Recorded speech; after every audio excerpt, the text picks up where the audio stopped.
there. Recording in progress. Okay.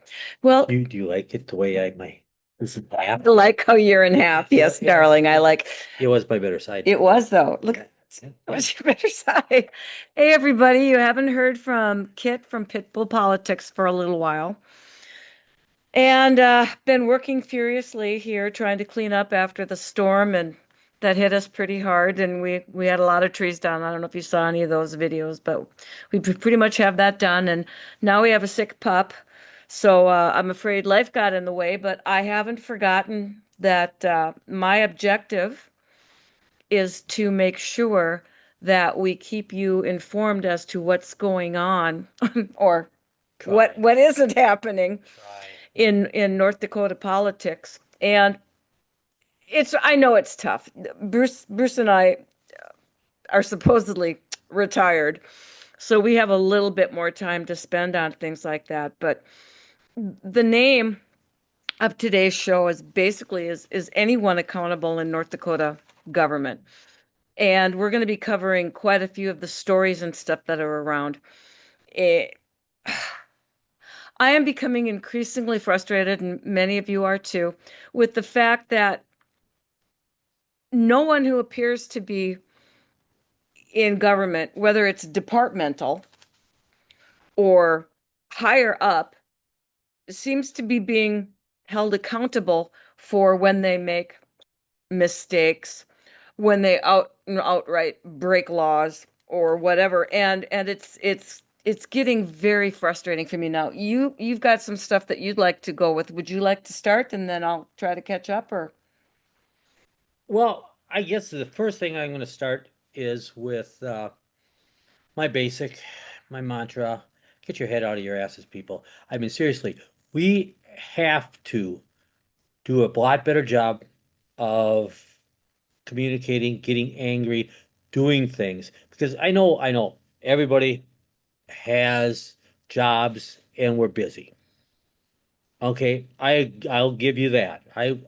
And I'm like I say, me and Kitty weren't as diligent in the olden days as we are now, so we're the same pieces of crap that you might be now. Okay, you have to realize we're gonna go to shit unless you start doing things. it's for our kids too. Yes, I mean, obviously we don't even have kids, and we're out here fighting. We're dinosaurs. But I mean, okay, I use South Dakota a little bit because they did a good job of getting rid of lots of their rhinos. Now remember, rhinos, they're worse than Democrats because they're bigger liars. They're more scummy. Okay, we have to give it to them. They're dishonest in every which way. At least a Democrat is honest in the idea that he's going to try to fleece you. Okay, the rhinos are going to tell you how much they're helping you. Okay, and there's so many of them, and they control the media too.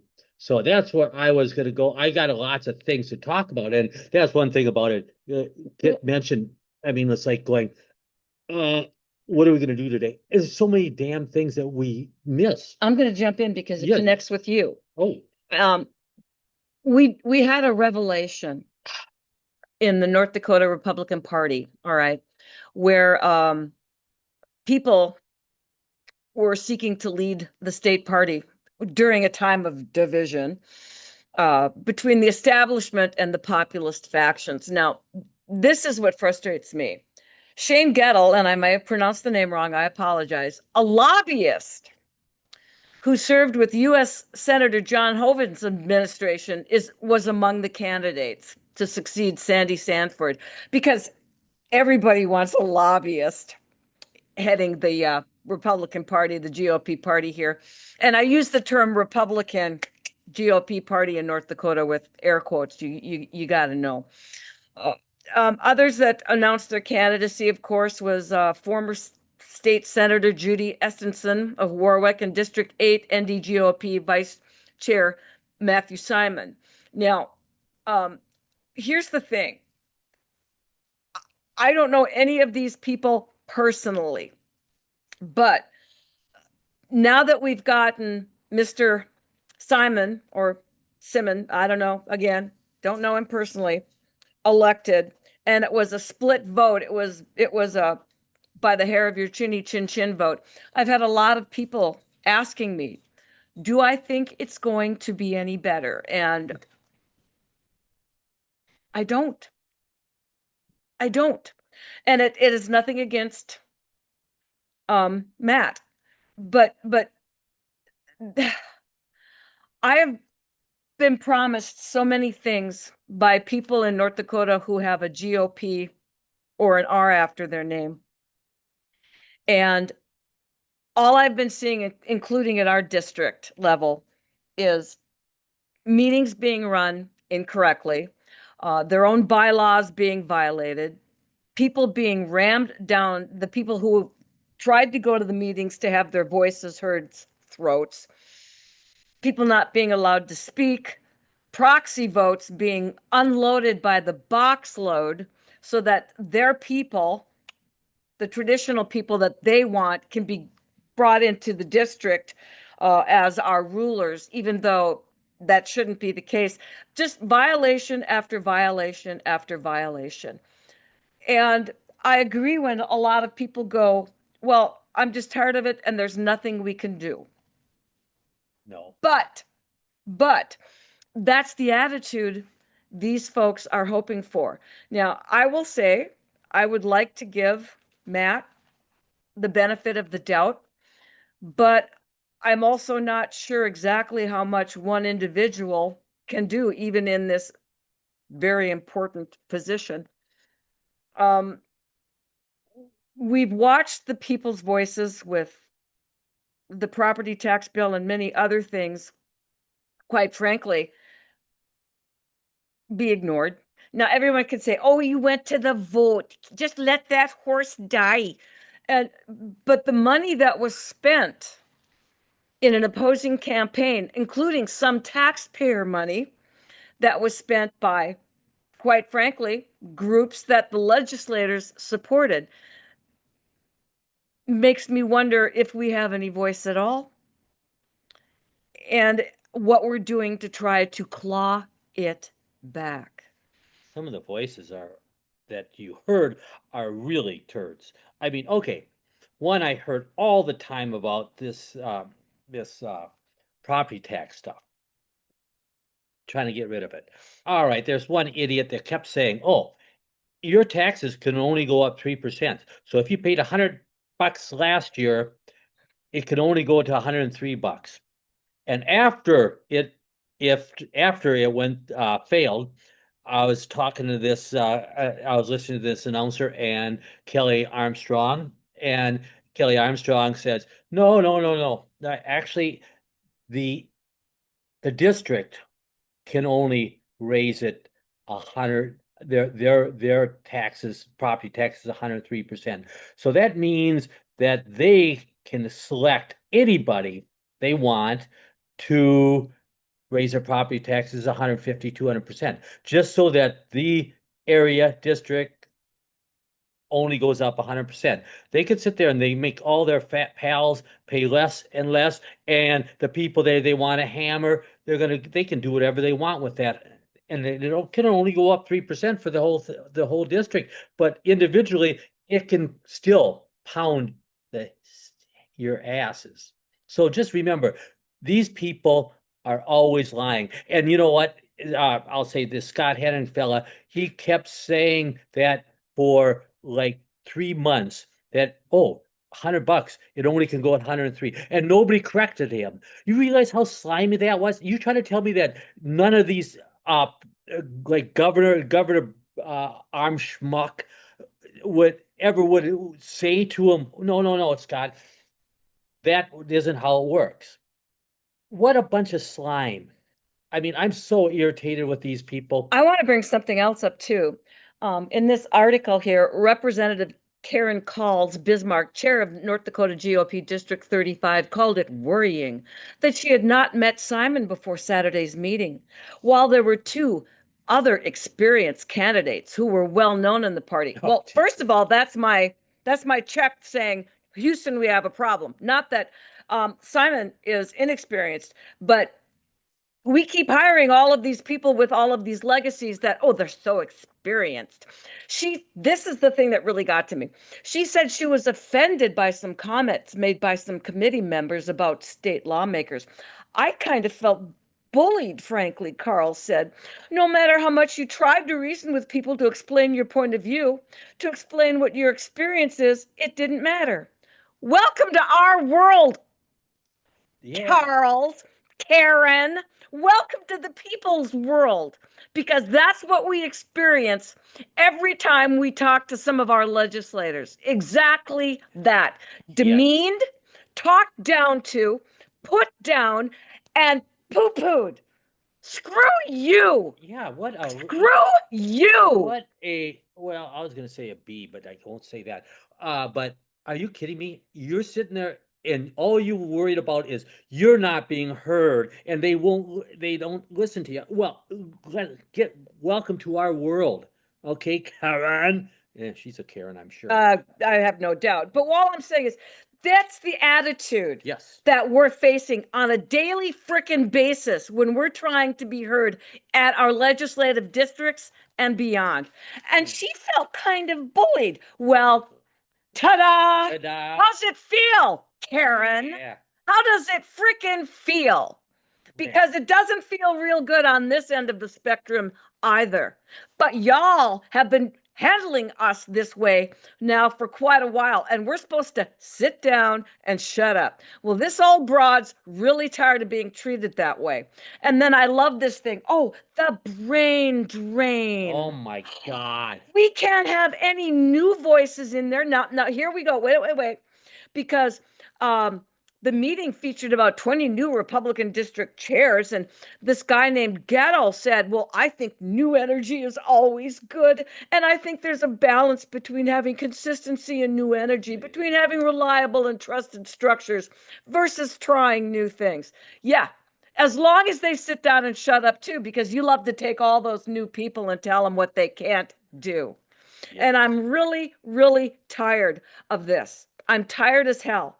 I'm tired as hell. So, Matt, I don't know you, but I'm hoping you're going to do what a lot of people expect, which is turn North Dakota government, the North Dakota GOP especially, back over to the voice of the people.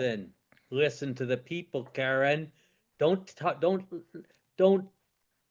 Your opinion is only one opinion.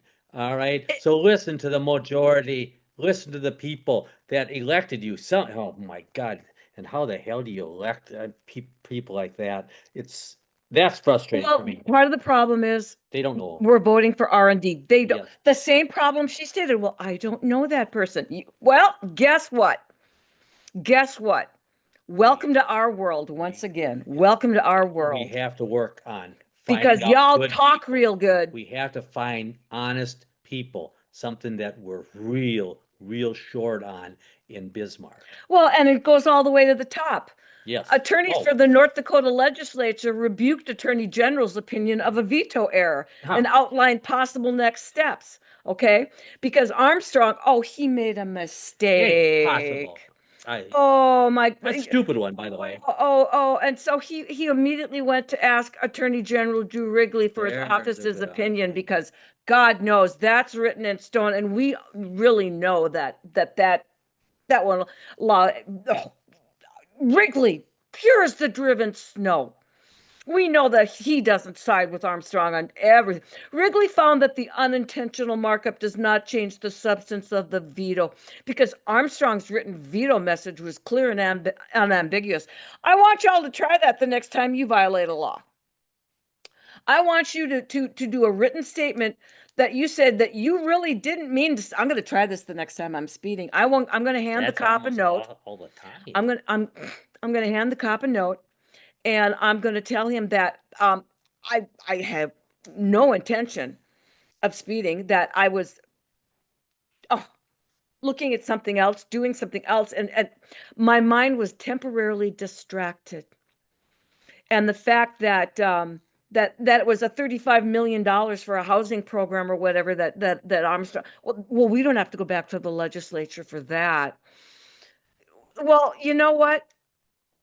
The law is supposed to be the law for everyone, which I find humorous when it comes to legislators, because I love it. That's one of my favorite phrases. The law is the law. Yes. except when the law involves some of y'all. And it's then amazingly how it's open to interpretation. Isn't that fun? That is, I like that. it's really kind of getting big that they always Yes, it's double check. interpreting Hey, the Constitution remember, I heard it a lot. Nobody is above the the law. right, Drew? Oh, except for him and Armstrong and a bunch of the legislators. And oh, Yeah. They seem to we skip find by out. pretty quick. You gotta sit there and we gotta figure out. Hey, and guess what? Sometimes they're gonna be your next door neighbor, people that you talk to. You've got to sit there. It Watch doesn't matter. what they do, not Yes. what they We don't. say. If they're screwing over North Dakota, you have to grow some cojones and say, I'm going to get rid of them and help get rid of them, because that's how they stay in power, by sit there saying, oh, I like him. He's nice. He talks nice. Drew Wrigley. Okay. Man, he's a great talker. Oh my God. But holy crap. I want to point That's all I got to say. I want to point something out to people here. Both Bruce and I are business people. And one of the things I used to tell my students was it has nothing to do with whether or not someone is a nice guy. I have worked with a lot of people that are very nice guys, totally freaking incompetent. Like them. Hello, guys. Hello, ladies. Hello, people. Couldn't find their butts if they were sitting on mirrors. Just totally flat out idiots. All right? Doesn't mean you're supposed to put them in charge.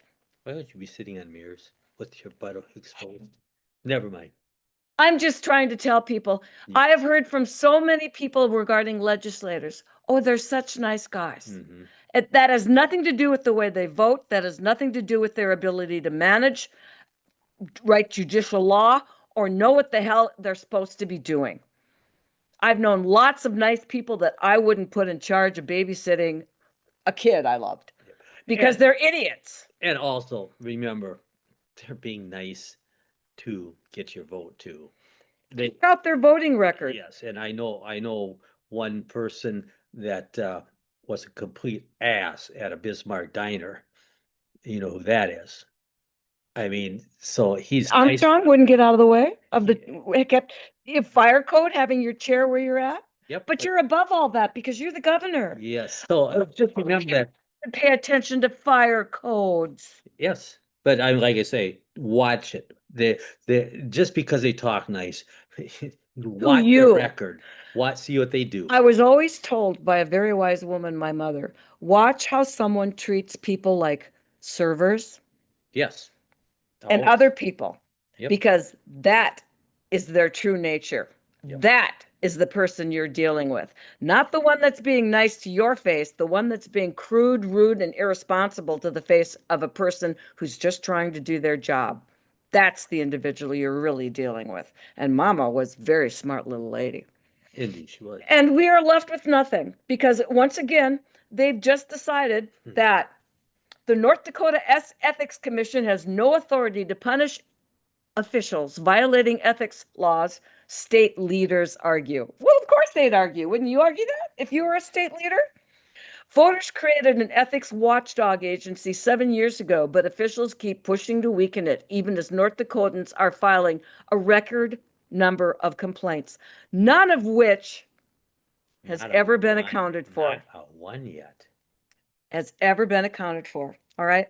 I find it interesting that the ethics committee had over 80 ethics complaints and couldn't find fault with any of them. That is mathematical. I'm not good at math, but that is mathematically challenging, if you ask me. Yeah. And of course, the people that are filing these are just have a grudge, is what they are told. I mean, they tell you, it's like going, are you kidding me? But everybody has a grudge. It goes to the top. The offices of the governor and attorney general argued during the session that the state constitution does not permit the commission to create or impose penalties for ethics-related violations. Don't need really? Ethics. Wow. We don't need no stinking ethics. We're legislators. We're government. We're above the people. We're above the people. We're better than you. Yeah, this is. When getting they're right. openly hostile to ethics, Yes. do you really want them writing your legislation for you? I mean, that should be an automatic.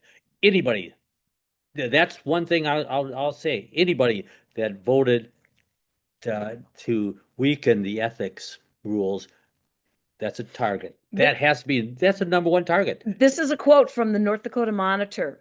North Dakota was one of the last Mhm. states to establish an ethics agency, and since then, the commission has struggled to fulfill its mission.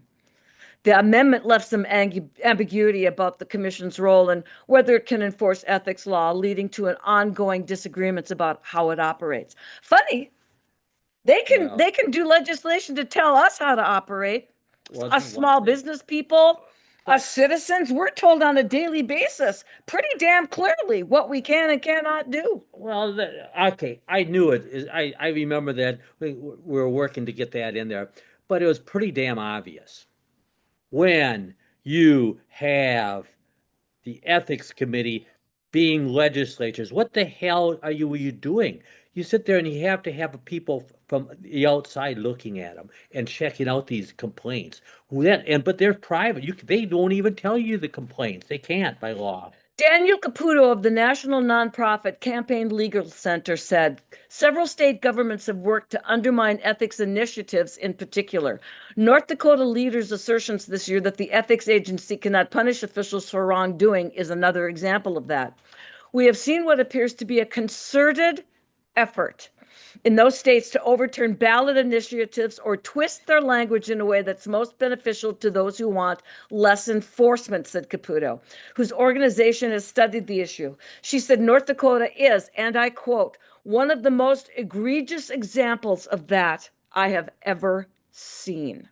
Welcome to North Dakota, Republican owned.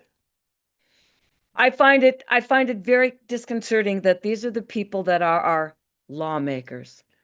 Do something about it, people. I mean, we're too old to run. You young bucks, get out there. Girls, do it. You have integrity, prove it, and then run school board, city council, legislature. North Dakotans have reported more concerns about ethics violations to the agency this year than any other. The commission, as of late May, had received 72 complaints. Good base.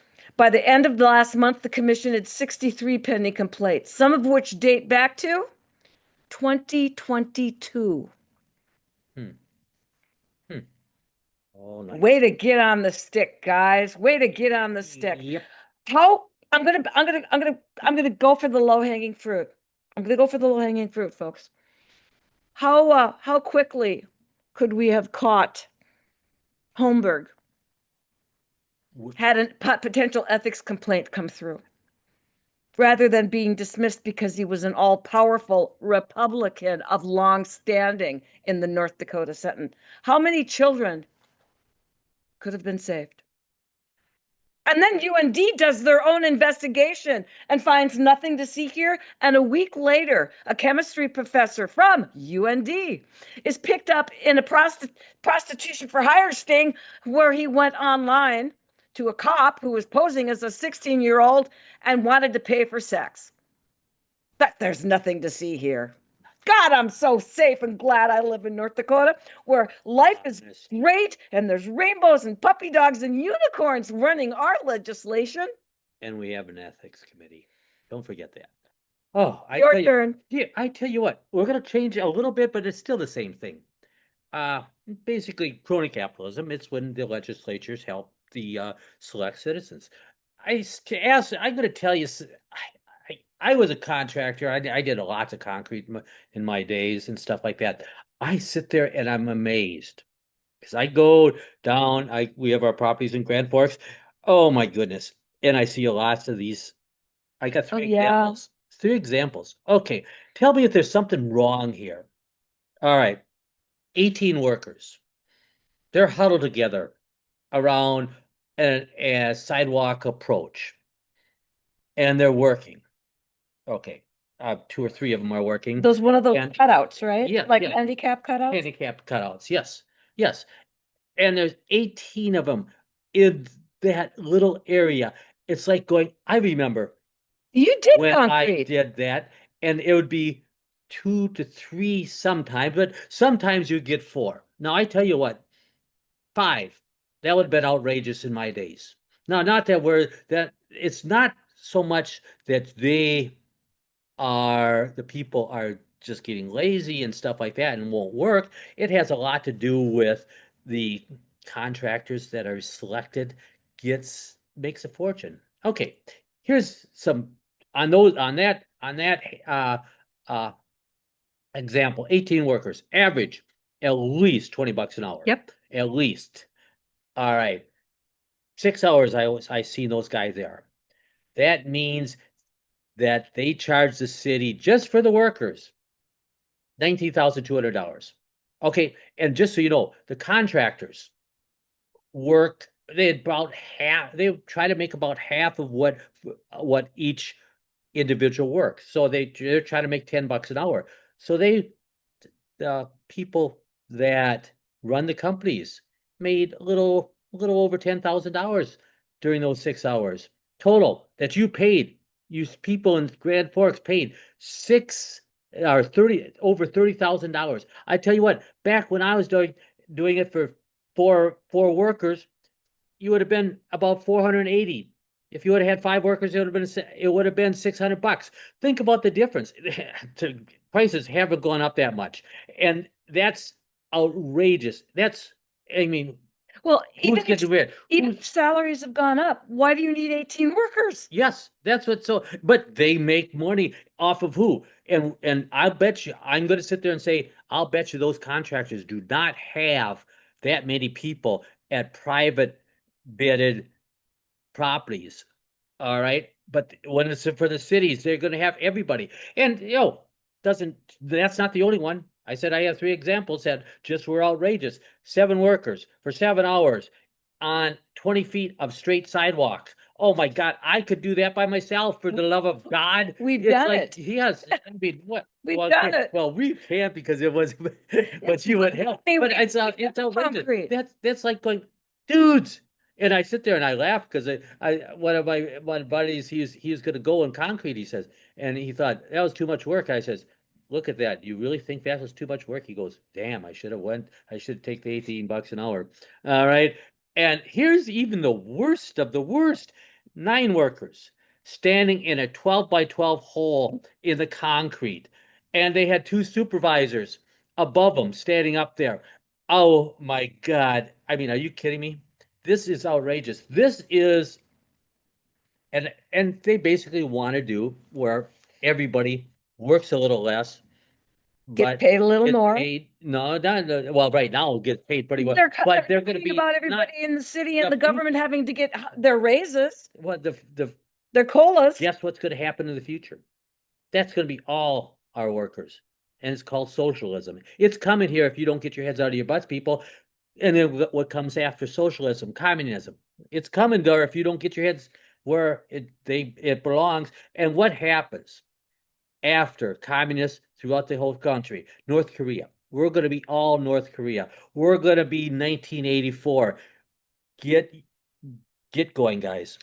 Here's another thing. Outstanding. You got to help yourself. Because You got to because help these ourselves. people are constant. Every time I hear a city person or whatever on the radio when they're talking about their how tough their job is and stuff and how Oh yeah.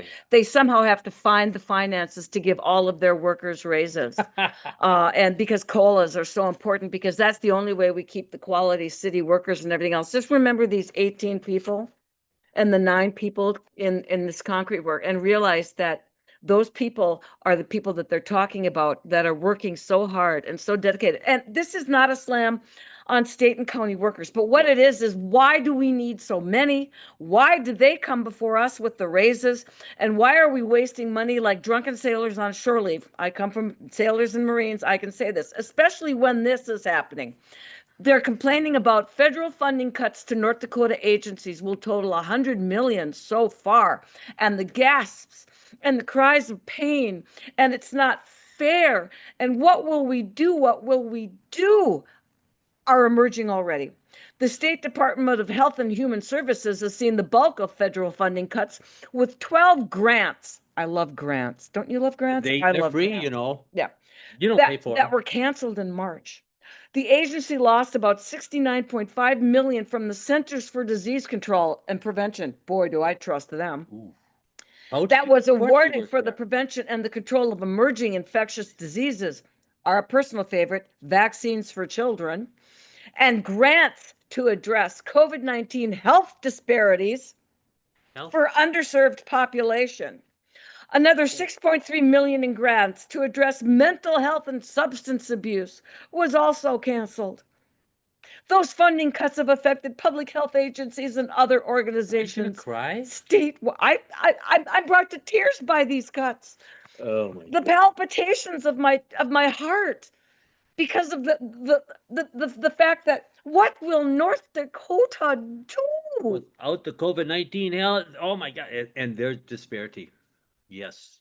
I'm sorry if Everybody I got sounded like a cold-hearted bitch, but I am really, really sick and tired of these agencies being granted money our where money. our money, where we have no idea where it's really going. It sounds great. Oh my God, we're going to save all the children. Everyone's going to have great it's going to be. And they're gonna be able to work 20 bucks an hour with 38 people beside them. That's what's gonna happen. It's phew, the direction we're heading in, people, is very, very But wrong. their funding comes from so many sources, Bruce. The Yeah. analysis comes from Okay. federal sources. It shows about 8 million has been canceled for various state agencies. But he said this analysis does not include federal grants awarded directly to local agencies. Money is coming in hand over fist from so many areas, and we have no idea where it's going. All we know is that everybody's screaming, we need more funds, we need more funds. Our legislators are screaming, our agencies, we need more funds, we need more funds. We're trying to tell our legislators and our people, we haven't got more funds, we haven't got more funds. You have tapped us dry. It is our money. The grants are not magical fairies coming in and giving them. Oh Lordy, that's what gets you so irritated when our legislatures, our Kramer and our Hoven, our what's the other girl's name now, Dvorak, when they tell us how much money they're bringing in to the state, and they always brag about it. Oh my God, but It's it's still our our money. money. It's like going, dudes, can we ever get it? Are we ever going to sit there? Every time I see that word grant and Mhm. I see people going like, Isn't that great?" I want to go, are you that damn stupid? Okay, so Eh, here's the thing. okay. State money versus federal money. Still taxpayer money. Okay? Now, people will go, well, for an underpopulated state, North Dakota brings in so much more. Okay, so I'm supposed to feel better that you're picking someone else's pocket as well as mine? See this us versus them mentality that they try to keep us little folks doing so we're at each other's throats. Oh, well, you didn't take the money from my pocket. You took it from his pocket, so that's okay. Just so you know, I mentioned this before quite a while ago. I'm going to reiterate it. And this last statistics I have could find was 2022. North Dakota was 46th in getting money back from the government, and that is by citizens, by numbers per capita. So there's only four states that did worse than us per capita. Okay, everybody's going to say, "Oh, we're such a small," but no, that's per capita. So think about it. Even our big legislatures aren't doing the job that they tell they are. 46. I mean, my God, that's not good because there's only 50 states still. I just don't understand. Well, I do. I do. It's a Okay. game. It's a game being played. Whether it's the Republicans or the Democrats, it's one team. They're both on the same team, and it doesn't involve us. All we're required is to be the cheerleaders and the money. That's all we're required to do. Those of us out here who are in the trenches, our jobs are to cheer them on as they continue to take more of our money and to shut up and pay the bills. And do so by continuing to add more and more layers to the federal government, who will write more and more legislations that will control us, to turn over money to the state, who will continue to write more and more legislation that will control us. And I'll give you an example. This is what they're bemoaning. North Dakota could lose about 1.4 billion in federal Medicaid funding over the years and stuff. Okay, I understand there's a lot of people on Medicaid. Medicaid enrollment in North Dakota would be reduced by an estimated 18% by 2034. Some of those people on Medicaid are the people that are able-bodied, intelligent, and to a degree. And they must be smart because they found a way to work the system so that they can sit on the couch and not have to do anything, but can go to Medicaid for all their health woes, get a check coming in, and all they got to do is say, well, we're looking for work. It's just, I'm trying so hard. And there's another bill that would force the states to contribute to a cost-sharing program for SNAP at the beginning of 2028. Under current law, the federal government pays the benefits for the program, and the states only cover the program's administrative costs. The federal government doesn't pay for a freaking thing. Hmm. And the states don't cover the program's administrative costs. We do. We do. The North Dakota impact of that legislation is unclear, as the details are still being debated, but we're still in woe is me status. The Legislative Council projects that the state would have to pay an additional $18 million every 2 years to administer the program. However, that doesn't take into account changes to the program that may require, drumroll please, additional staff to implement. Maybe we could take some of those guys out of the holes that are in the concrete, Yeah. and maybe they could just move over and help administer, because they're already being paid by the state. I mean, we just give them different jobs. I'm sorry if I'm being really snarky here, but I've had it. I have to take this. My puppy's sick. Run Hey, with it. all right, here, still grumpy old man. It's I know people keep saying don't reiterate the same thing. All right, I am going to talk about something that bugs the shit out of me is uh, glyphosate again. I tell you what, I remember one of my podcasts, I told you about 30 years ago when I went to a field and it moved with butterflies and bees, moths, everything. It was beautiful. I went to that same field, probably about 8 acres. That's how big it was. Me and Kit walked around it, and we seen two butterflies, not one bee. That is what's killing us. I mean, we can't be sit there be happy with it. I cannot be happy with it. Okay, Roundup, happy as hell, because in North Dakota here, we sit there and said, "Yep, you can use it. You just have to read the label. Make sure you have the peat farmers read the label, and it's going to be completely fair and everything." It's ugly out there. We do not have any butterflies in North Dakota. Obviously, down in southeast Minnesota, where my farm is, nothing.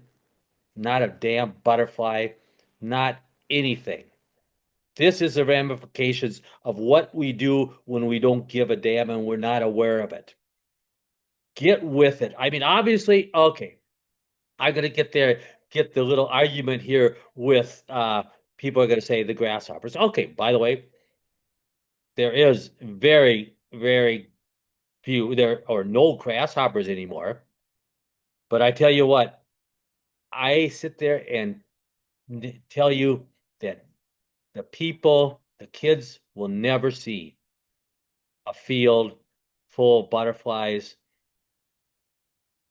bees, a night full of fireflies again. We ruined this. I think obviously, do we have the only reason I say is we ruined it is because we're not doing anything about it. We're not talking about it. We're not, you know, it's not like I'm a Greenpeace person that's going to go out there and try to sit there and hurt anybody. All right.